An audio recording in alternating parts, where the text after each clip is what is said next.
সম্মানিত ভিউয়ার্স, সবাইকে স্বাগত জানাচ্ছি ইউটিউব চ্যানেল অনলাইন ক্লাস একাডেমির পক্ষ থেকে। আজকে আমরা অত্যন্ত গুরুত্বপূর্ণ একটা বিষয় নিয়ে আলোচনা করব। সেটা হচ্ছে যে ষষ্ঠ গণ বিজ্ঞপ্তিতে যারা ফাইনালে সিলেক্ট হয়েছেন তাদের আবেদন কিন্তু অলরেডি শুরু হয়ে গেছে। তো আবেদন করার ক্ষেত্রে আপনাকে কি কি নিয়ম নীতি অনুসরণ করলে অবশ্যই আপনি কম নাম্বার পেয়েও একটা চাকরি কিন্তু আপনি নিশ্চিত করতে পারেন। যারা কম নাম্বার পেয়েছেন তাদের মধ্যে কিন্তু হতাশা কাজ করে, কিন্তু এই হতাশাটা কাজ না করে একটু ব্রেনটা খাটান, একটু রিসার্চ করুন, রিসার্চ করে আপনি অ্যাপ্লাই করুন, আপনি অবশ্যই অবশ্যই আপনি সিলেক্টেড হবেন। কারণ বিগত যে গণ বিজ্ঞপ্তিগুলো ছিল সেখানে দেখা গেছে যে শুধুমাত্র যারা বেশি নম্বর পেয়েছে তারা কিন্তু তাদের মধ্যে অনেকেই কিন্তু বাদ পড়েছে, আবার কম নম্বর পেয়েছে তারা কিন্তু অনেকেই সিলেক্টেড হয়েছে। এর মূল কারণটা হচ্ছে আপনাকে স্ট্র্যাটেজিক ওয়েতে যে 40টা প্রতিষ্ঠান আছে সেই প্রতিষ্ঠানগুলোকে আপনার সিলেক্ট করতে হবে। সে স্ট্র্যাটেজিক ওয়েটাকে আমরা এখানে খুব সুন্দরভাবে সাজিয়েছি। যদি আপনি এগুলো ফলো করে অ্যাপ্লাই করেন অবশ্যই আপনি কিন্তু চাকরি পাবেন, এটা নিশ্চিত ধরা যায়। তবে এক্ষেত্রে আপনাকে কিন্তু একটু পরিশ্রম করতে হবে, আপনাকে ব্রেন খাটাতে হবে, একটু সময় নিতে হবে। কারণ একটা চাকরির ব্যাপার, আপনাকে তো অবশ্যই, যেহেতু এত পরিশ্রম করে আপনি এই পর্যন্ত চলে এসেছেন, আপনাকে অবশ্যই একটু ব্রেন খেটে পরিশ্রম করে একটু রিসার্চ করে আপনাকে সেই 40টা প্রতিষ্ঠান সিলেক্ট করতে হবে। তো চলুন আমরা কিভাবে এই কাজটা করতে পারি সেই বিষয়টা আমরা একটু দেখি, এবং সেই ব্রেনটা যে আমরা খাটাবো বা রিসার্চটা করব, রিসার্চটা করার ক্ষেত্রে কি কি বিষয় আমরা সামনে নিয়ে আসব সেই সকল বিষয়গুলো সম্বন্ধে কিন্তু আজকে আলোচনা করব। এটা কিন্তু অত্যন্ত গুরুত্বপূর্ণ বিষয়। আপনারা যদি এটা মেনে চলেন তাহলে আমি আশা করব যে আপনারা অবশ্যই অবশ্যই একটা চাকরি বা একটা ফাইনাল রেজাল্ট, চাকরির একটা ফাইনাল রেজাল্ট কিন্তু আপনি। তাহলে সেই বিষয়গুলো কি, সেই বিষয়গুলো যদি আমরা একটু দেখি, প্রথমেই আপনাকে যেটা করতে হবে সেটা হচ্ছে মানসিক প্রস্তুতি। অবশ্যই আপনাকে মানসিক প্রস্তুতি রাখতে হবে যে আমি পাবো না, এই মানসিকতা কিন্তু বাদ দিতে হবে। আপনি ধরে নেন যে আপনি পাবেন এবং এর জন্য আপনাকে যা করার আপনাকে সেটা করতে হবে। আপনি ফেল করেননি, আপনি কিন্তু মাঝামাঝি আছেন। কৌশলে আপনি ভালো নাম্বারধারীদেরও ছাড়িয়ে যেতে পারেন। আপনি কিন্তু ফেল করেননি, আপনি অবশ্যই সিলেক্টেড হয়েছেন, আপনি মাঝামাঝি আছেন, এই তো। কিন্তু আপনাকে একটু কৌশল নিতে হবে যাতে আপনি যারা ভালো নাম্বার পেয়েছে তাদেরকে আপনি টপকে যেতে পারেন। চয়েস লিস্টের কৌশল, চয়েস লিস্টে আমরা কিভাবে সাজাতে পারি? চয়েস লিস্টে কিন্তু আসলে মূল মন্ত্র। ভুল চয়েস লিস্ট অনেকে কিন্তু বাদ দিতে পারে। কৌশলে সাজানো চয়েস লিস্ট আপনাকে সুপারিশ এনে দিতে পারে। ভুলভাল চয়েস লিস্ট আপনি র্যান্ডমলি যে কোনো একটা কিছু সিলেক্ট করলেন, এটা কিন্তু আপনার বাদ পড়ার সম্ভাবনা সবচেয়ে বেশি আছে। যদিও এবার পোস্ট হচ্ছে প্রায় 1 লাখ, তারপরেও ভুলভাল কোনো চয়েস লিস্ট কিন্তু দেওয়া যাবে না। আপনাকে একটা স্ট্র্যাটেজিক চয়েস লিস্ট দিতে হবে কৌশলে। তাহলে কিন্তু আপনি অবশ্যই অন্যদের থেকে ভালো করতে পারেন।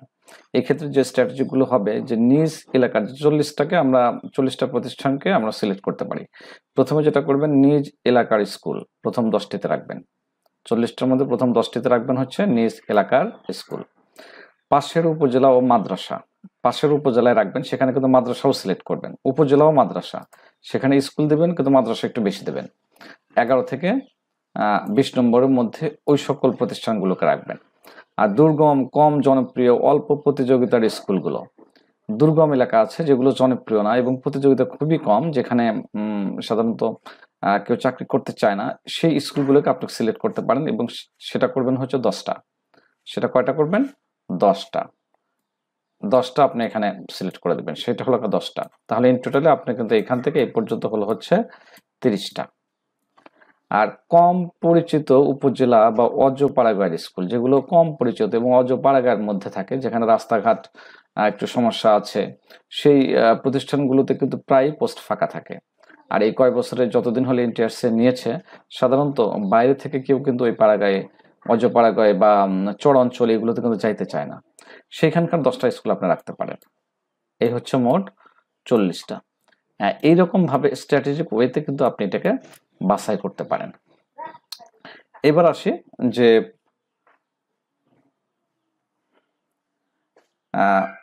জেলা এবং উপজেলা বাছাই আমরা কিভাবে করব। জেলা এবং উপজেলা বাছাই আমরা কিভাবে করতে পারি? শুধু শহরে বা নামকরা স্কুলে আমরা আবেদন করব না, কারণ সেখানে যেটা আপনার সিটি কর্পোরেশনের মধ্যে অথবা শহরের মধ্যে অথবা উপজেলা শহর যদি হয়, কিন্তু সেটা নামকরা শহর, সেইখানে প্রায় দেখবেন 80 থেকে 90 নম্বরধারী এরা যারা আছে তারা কিন্তু এখানে লড়বে। হ্যাঁ, সেখানে যারা 80 থেকে 90 নম্বরধারী তারা কিন্তু এখানে প্রতিষ্ঠানগুলোকে কিন্তু বেশি চয়েস দেবে। চাহিদা বেশি কিন্তু আবেদন কম, এমন স্থান বাছাই করুন। যে চাহিদা আছে, অনেকগুলো পোস্ট আছে কিন্তু আবেদন কম, এরকম স্থান কিন্তু আপনাকে বাছাই করে নিতে হবে। এই যে এই ৮ নাম্বারটা দেখুন, যে অনেক চাহিদা, অনেকগুলো পোস্ট ফাঁকা আছে কিন্তু আবেদন কম। যে উপজেলাগুলো শূন্য পদ বেশি সেখানে অগ্রাধিকার দিন। কিছু কিছু উপজেলা আছে যেখানে শূন্য পদ বেশি, সেই সকল উপজেলাকে আপনি অগ্রাধিকার দিন। প্রতিটি উপজেলার শূন্য পদ খুঁজে খুঁজে বের করে বিশ্লেষণ করুন। আপনার যে জেলা আছে, আপনি যে সকল জেলাগুলো আপনার চয়েস, সেগুলোর উপজেলাগুলো আপনি খুঁজে বের করুন। খুঁজে বের করে সেটাকে অ্যানালাইসিস করে বিশ্লেষণ করে তারপরে আপনি ৯ নাম্বার হচ্ছে যে উপজেলাগুলোতে শূন্য পদ বেশি সেটা আপনি অগ্রাধিকার দিন। যে উপজেলাগুলোতে শূন্য পদ বেশি হবে সেটা অগ্রাধিকার দিন। প্রতিটি উপজেলা প্রতিটি শূন্য পদ খুঁজে বের করে বিশ্লেষণ করুন। একটি জেলার সব উপজেলাকে বিশ্লেষণ করে দেখুন কোথায় বেশি পদ রয়েছে। একটা উপজেলা, বিশেষ করে আপনার উপজেলায়, যে উপজেলাতে আপনার চাকরি করার খুব ইচ্ছা, সেটা সবগুলো উপজেলা একটু বিশ্লেষণ করুন। বিশ্লেষণ করে দেখুন কোথায় শূন্য পদ বেশি রয়েছে, এবং পারলে বিগত বছরের যে রেজাল্টগুলো আছে সেই রেজাল্টগুলো আপনার সামনে নিন, যে কোন জায়গায় শূন্য পদ বেশি ছিল এবং সেখানে কতটি পূরণ হয়েছে, বা সেখানে যেমন ধরেন একটা উপজেলায় বিগত বছরে ছিল হচ্ছে 20টা পোস্ট ফাঁকা, সেইখানে এইবার দিয়েছে 15টা পোস্ট ফাঁকা। তার মানে ধরে নিতে হবে যে সেই উপজেলায় জয়েন করে না, সেই উপজেলায় যাদেরকে সিলেক্ট করা হয় তারা কিন্তু জয়েন করে না। ওই সকল উপজেলা কিন্তু আপনি মানে বেছে নিতে পারেন। পরবর্তীতে এখন তো সুযোগ আছেই যে আপনার ট্রান্সফারের সুযোগ আছে, পরে আপনি ট্রান্সফার করে আপনার সুবিধা মতো স্কুলে চলে আসবেন। সেই উপজেলার ভিতরে দুর্গম এবং কম পরিচিত স্কুলগুলো টার্গেট করুন। দুর্গম এবং কম পরিচিত যে স্কুলগুলো আছে সেগুলো আপনাকে টার্গেট করতে হবে। এরপর আসুন নিচে, দুর্গম এবং কম প্রতিযোগিতার অঞ্চল যেগুলো টার্গেট করতে পারেন। এটা ছাড়া অলওয়েজ না, আমাদের বাংলাদেশে যেমন উত্তর অঞ্চলে পঞ্চগড়, নীলফামারী ডিমলা উপজেলা, কুড়িগ্রামের রৌমারী উপজেলা, এগুলোতে দিলে কিন্তু আপনার চাকরি হওয়ার সম্ভাবনা প্রায় 90%, কারণ এইগুলোতে অ্যাপ্লিকেশন কিন্তু কম পড়ে। তারপর দক্ষিণ অঞ্চলে আসেন ভোলা, বরগুনা, পটুয়াখালী, এই সকল জেলাগুলো আপনি দিতে পারেন। হাওড় এবং পার্বত্য অঞ্চল যেমন কিশোরগঞ্জের ইটনা, মিঠামইন যে উপজেলা আছে, বান্দরবন, খাগড়াছড়ি, এই সকল উপজেলায় কিন্তু আপনি অ্যাপ্লাই করতে পারেন।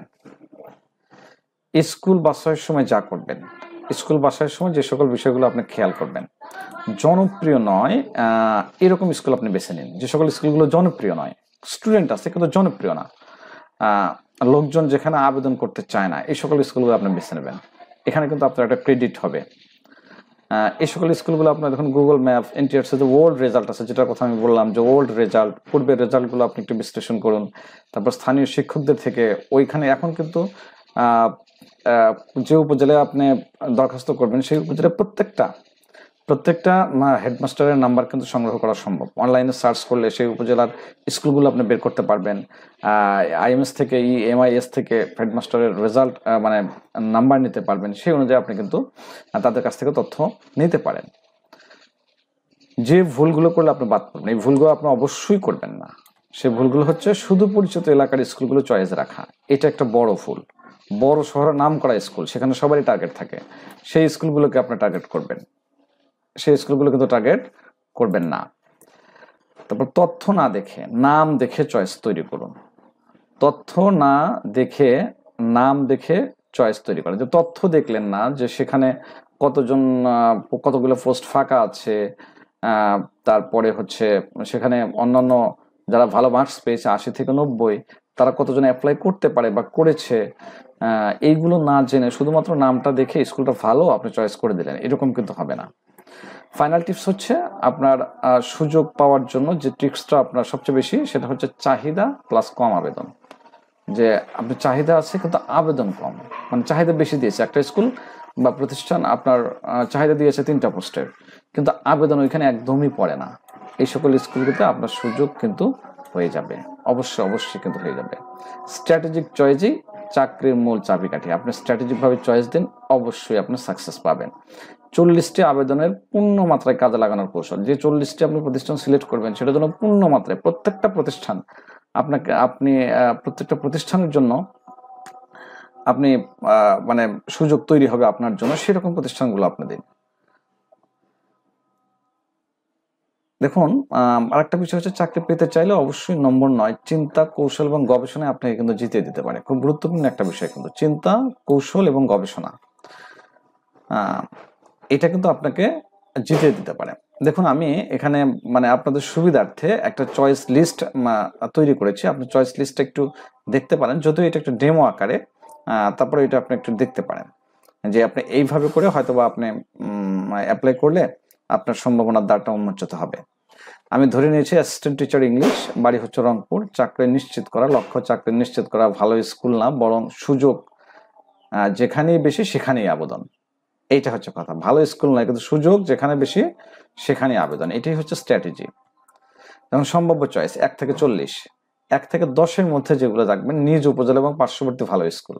আমি এটা যেহেতু রংপুরের জন্য করছি, বদরগঞ্জ উচ্চ বিদ্যালয়, বদরগঞ্জ সরকারি বালিকা উচ্চ বিদ্যালয়, পীরগঞ্জ মডেল, তারাগঞ্জ বহুমুখী, গঙ্গাপাড়া দ্বিমুখী উচ্চ বিদ্যালয়, রংপুর সদরের 1 বা 2টি ভালো school, Mithapukur pilot school, Badarganj আদর্শ বিদ্যালয়, হাইগাছা বহুমুখী উচ্চ বিদ্যালয়, কাউনিয়া সরকারি উচ্চ বিদ্যালয়। এখানে সরকারি এটা হবে না, এটা হয়তো আগেই ছিল। এইখানে সবগুলো তো বেসরকারি হবে, সরকারিগুলো তো দেওয়া যাবে না। পার্শ্ববর্তী উপজেলা যেমন পীরগঞ্জ, বদরগঞ্জের পার্শ্ববর্তী হচ্ছে পীরগঞ্জ, পীরগঞ্জ ফাজিল মাদ্রাসার এটা আছে। তারপর মিঠাপুকুর দাখিল মাদ্রাসা, সব দাখিল মাদ্রাসা। আমরা কিন্তু ফাজিল মাদ্রাসা আমরা করবো না। সেখানে যদি পোস্ট থাকে তাহলে অবশ্যই সেখানে আমরা করব। তারপরে হচ্ছে গঙ্গাচড়া ফাজিল মাদ্রাসা, কুড়িগ্রাম সদর উচ্চ বিদ্যালয়, লালমনিরহাট আদর্শ উচ্চ বিদ্যালয়, নীলফামারী শহর মডেল স্কুল, সৈয়দপুর বালিকা উচ্চ বিদ্যালয়। এটা কিন্তু পার্শ্ববর্তী উপজেলার জন্য আমি এগুলো সিলেক্ট করেছি। এটা হচ্ছে পুরা পার্শ্ববর্তী উপজেলার জন্য। তারপর হচ্ছে সৈয়দপুর বালিকা উচ্চ বিদ্যালয়, ফুলবাড়ি উচ্চ বিদ্যালয়, কুড়িগ্রাম, উলিপুর উচ্চ বিদ্যালয়। এখন দুর্গম কিছু অঞ্চল আমি এখান থেকে বেছে নিয়েছি। আমার এই উপজেলার কাছে মানে পাশাপাশি থেকে কিন্তু আমি বেছে নিয়েছি দুর্গম কম আবেদন প্রাপ্ত স্কুল। এটা কিন্তু খুঁজে বের করেছি নিজ উপজেলা এবং পার্শ্ববর্তী উপজেলা, যেমন চিলমারি, কুড়িগ্রাম, রৌমারী সরকারি, তারপর হচ্ছে ডিমলা, ডিমলা যে নীলফামারী আছে, এখানে সরকারিগুলো কিন্তু হবে না, মানে সবগুলো কিন্তু বেসরকারি। যেগুলো আগে বেসরকারি ছিল সেগুলো সরকারি হয়েছে। এগুলো কিন্তু চাহিদা কম। এগুলো হচ্ছে আপনার মানে এমনি ছাত্ররা কিন্তু এখানে কম পড়ে। আমার এটা হয়তো মিস্টেক হয়েছে। ভুরুঙ্গামারী উচ্চ বিদ্যালয়, উলিপুর দাখিল মাদ্রাসা, উলিপুর উচ্চ বিদ্যালয়, পীরগঞ্জ আদর্শ স্কুল, পাড়াগ্রাম দাখিল মাদ্রাসা, তারপর হচ্ছে রাজারঘাট উচ্চ বিদ্যালয়, আদিতপুর উচ্চ বিদ্যালয়। এটা কিন্তু দুর্গম এবং কম আবেদন প্রাপ্ত ভিতরের মধ্যে যে স্কুলগুলা। এখন হচ্ছে দক্ষিণাঞ্চল, দুর্গম, কম প্রতিযোগিতামূলক বিশিষ্ট এলাকাগুলো। এগুলো হচ্ছে সারা বাংলাদেশ থেকে আমি বেছে নেব। যেমন ভোলা সদর উচ্চ বিদ্যালয়, চরফ্যাশন উচ্চ বিদ্যালয়, বোরহানুদ্দিন আদর্শ উচ্চ বিদ্যালয়, পটুয়াখালী সদর, কলাপাড়া উচ্চ বিদ্যালয়, তারপরে হচ্ছে আমতলী উচ্চ বিদ্যালয়, তারপর হচ্ছে তালতলী, ইটনা কিশোরগঞ্জ যেটা, মিঠাপাইন, বান্দরবন। এই যে এগুলো কিন্তু একদম, এইগুলোতে কিন্তু চাকরি পাওয়ার সম্ভাবনা খুবই বেশি। এগুলোতে যদি আপনি অ্যাপ্লাই করেন, এগুলোতে কিন্তু চাকরি পাওয়ার সম্ভাবনা খুবই বেশি।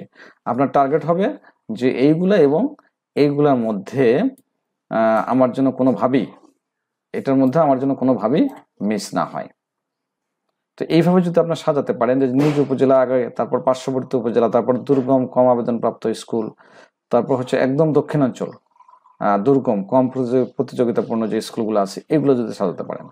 চূড়ান্ত টিপসটা হচ্ছে নিজ জেলা ছাড়াও 10 থেকে 12টি জেলা টার্গেট করুন।